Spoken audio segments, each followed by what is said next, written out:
মা কি কি রান্না করছো? এত রান্না কেন? দাদু খাবে তো। দাদু একটা তো এত রান্না? হ্যাঁ, দাদু একটা তো ভাত খেতে পারে না তো। কত রান্না করছে?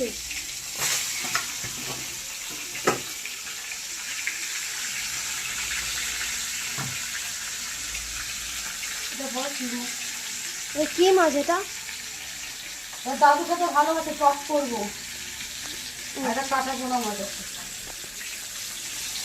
আর একটা কুমড়ো ঘন্ট করবো। ও, এত কিছু করার কোনো দরকারই আসে না। আরে এটা খেতে ভালোবাসে তো, না করলেই তো অশান্তি হবে। শরীর খারাপ নিয়ে এতগুলো রান্না?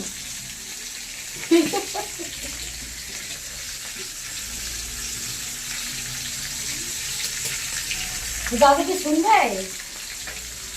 তো তুমি করবে কেন? করতে হয়, শ্বশুরবাড়ির লোকেদের কথা শুনতে হয়।